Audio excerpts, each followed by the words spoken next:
Sampurasun Sadayana. Saya Aishmanan Ani. Saya Kisha Aurelia Zahra. Saya Dika Suti Kirana. Saya Mahardika Devi Darmawan. Saya Edo Fernando. Dan saya Hesti Beningrum.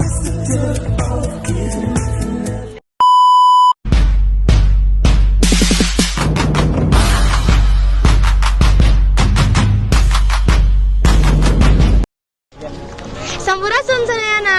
Sekarang saya sudah ada nih di depan Gedung Juang. Mau tahu nggak sih kita ngapain ke Gedung Juang? Kita bakal explore dan cari tahu tentang Kerajaan Tarumanegara. Mau tahu lebih jelasnya? Simak video selanjutnya ya.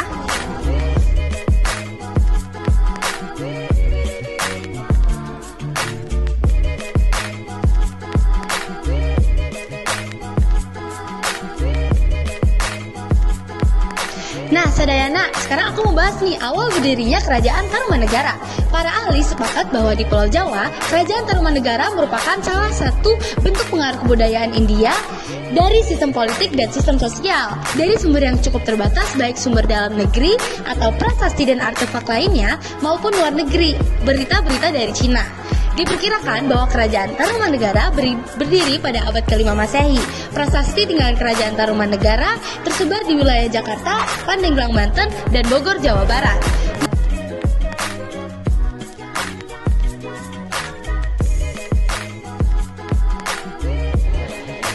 Nah, ada fun fact nih tentang Kerajaan Tarumanegara. Kerajaan Tarumanegara didirikan oleh seorang pendeta yang datang untuk mengungsi ke Indonesia. Nah, pendeta tersebut bernama Raja Jaya Singawarman yang mendirikan Kerajaan Tarumanegara. Kenapa sih Kerajaan Tarumanegara dinamakan Kerajaan Tarumanegara? Nah, awal mula nama Tarumanegara dikarenakan banyaknya pohon tarum yang tumbuh di daerah tersebut. Makanya kerajaan ini dinamakan Kerajaan Tarumanegara. Nah teman-teman, Kerajaan Tarumanegara itu pernah dipimpin oleh 12 raja. Raja yang paling terkenal adalah Raja Purnawarman. Raja Purnawarman merupakan raja besar dari Kerajaan Tarumanegara yang sudah memimpin Kerajaan Tarumanegara selama 22 tahun lamanya, yaitu dari 395 Masehi sampai tahun 417 Masehi.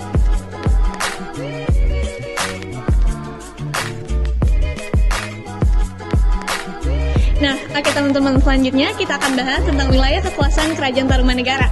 Purnawarman merupakan satu-satunya Raja Tarumanegara yang dituliskan dalam sumber-sumber yang telah ditemukan, khususnya beberapa prasasti tinggalan kerajaan ini. Nah, kerajaan ini meninggalkan 7 buah prasasti dan yang paling terkenalnya itu adalah prasasti Tugu. Nah, untuk yang lainnya itu ada prasasti Cidanghyang, prasasti Jambu, prasasti Muara Sinten, prasasti Kebon Kopi, prasasti Ciraruten, dan prasasti Pasir Awi. Nah, sebaran prasasti itu dapat kita jadikan bukti bahwa adanya wilayah kekuasaan Kerajaan Tarumanegara.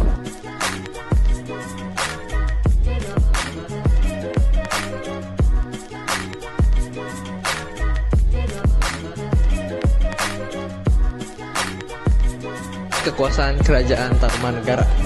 Berdasarkan prasasti-prasasti yang telah ditemukan, wilayah Kerajaan Tarumanegara diperkirakan membentang dari Cidanghyang di Banten hingga Citarum sebagai batas kerajaan di sebelah timur.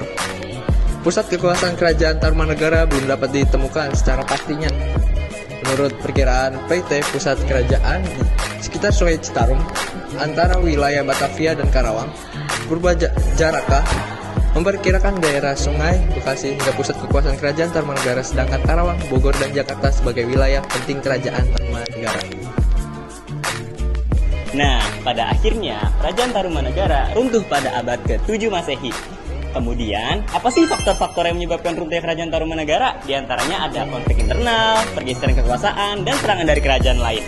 Kerajaan Taruma sendiri mengalami penurunan sejak pemerintahan Linggawarman pada 666 Masehi setelah kerajaan terpecah menjadi dua, yaitu Kerajaan Sunda dan Kerajaan Galuh.